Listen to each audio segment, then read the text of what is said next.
Janet here from her kitchen in Worcestershire, and today I have another batch of tomatoes.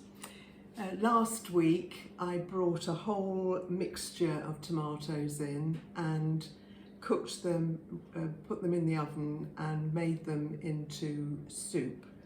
I have more, and you'll see from the size of these beauties that they mostly are beefsteak. Now, I've not grown beefsteak before. In fact, I don't think I've even tasted beefsteak before, and I'm a bit disappointed. They haven't got a lot of flavour, but I've got a lot of them, so I've got to use them in some way. So I've been Googling for advice, and today I'm going to try a slightly different method. Last week when I cooked them in the oven, I had too many in together and they steamed rather than roasted. So this week I'm going to core them, take out a good chunk of the soft centre, cut them in half, and then I'm going to put them on some kitchen roll to take out some of the moisture before I put them in the oven. So that's the first step. So taking out the core, and they are tough, really tough. I've discovered that the skins are very tough as well, so not a great choice really. And then, okay, so I've taken out the middle. I'm going to cut them across horizontally like this, and I'm going to put them down onto kitchen roll. I have more. So that's my job for the next quarter of an hour or so. There's lots of liquid coming out of this one. So the core coming out, and then chopping them across, not quite so much in the middle with that one, and then putting them on kitchen roll to extract some of the liquid. A lot of them have cracked. As I said to you, I've got an automatic watering system which I thought was doing really well, and size-wise it is, but I don't think that I've quite got the regime right, because I've got a lot of splits and gashes like that one, so I'm going to have to take some of that out, I suspect.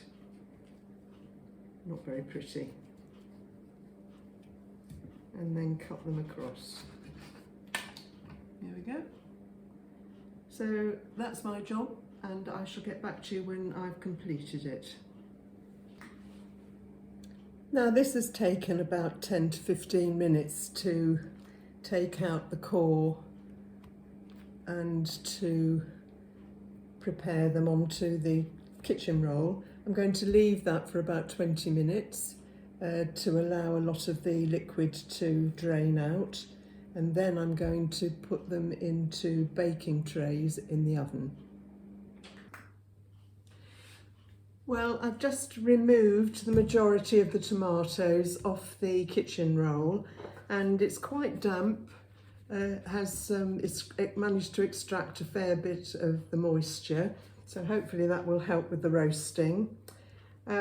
I've read that you should put these about 2 centimetres apart in the tray, which I didn't do the last time. So I've tried to spread them out. I've got 3 trays, which is quite a lot to go in the oven. I've got it on 220 and hope for that's going to be sufficient to roast these.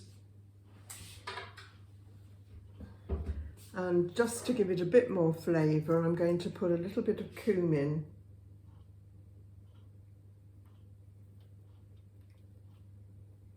over these.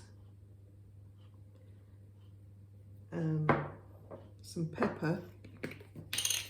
I'm not going to add any salt at this stage because that extracts even more of the liquid, and I don't want to do that at this time, so I shall add that once the roasting is finished.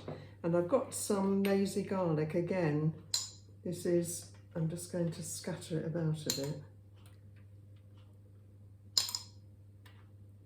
That's about 1 good teaspoon, and I shall do the same with the other 2 trays.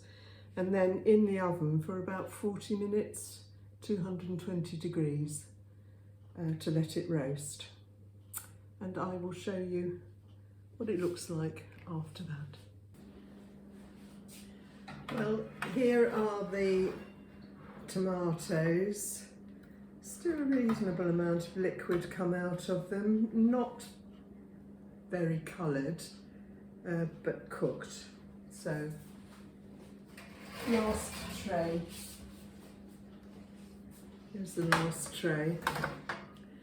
Now what I'm going to do with those is to leave them to cool down, and then I'm just going to pot them up as they are and leave them until sometime in the autumn, when I'm going to be making more soups and stews, chillies and spag bowls, and add them to those, and I think they'll enhance the flavour of anything that I make later on. I shall also add a bit of salt. I shall test it to see how much, but probably leave most of the seasoning until I add them to other dishes.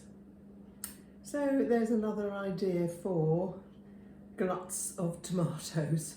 I've still got more, they're still coming quite green, a lot of them at the minute.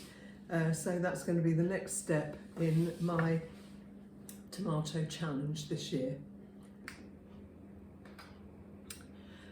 Well, the tomatoes have cooled, and I'm now putting them into my very handy Lakeland plastic containers.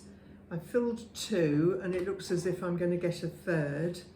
What I've decided to do as I am putting these in, the beefsteak tomatoes have got quite a tough skin, and so where I can, I'm just peeling that off. Not all of it's coming off, but some of it is, which will be a bit of an improvement, I think. I'll turn this one over and you see. Where you've got the bottom half of the tomato, that seems to be peeling off much more easily. And into a tub, and I'm cutting it down as I put them in, just to fill the space. So the skins are coming off quite well. So I noticed that these beefsteak tomatoes have got quite a tough skin, so it's no bad thing to get some of it out.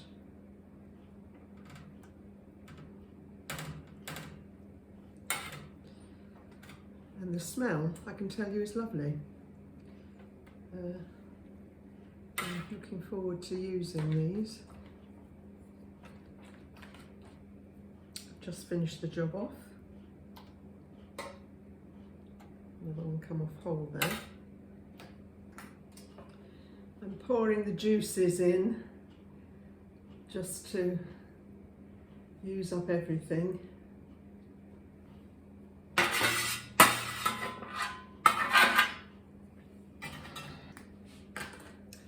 Well, there we have it, 3 tubs of roasted tomatoes, mostly beefsteak. Lots of the skin removed, and added cumin, garlic and pepper. Going into the freezer with a label, roasted tomatoes and the date, so I know it'll remind me of what it is. Nothing worse than having something that you can't identify hidden in the depths of your freezer.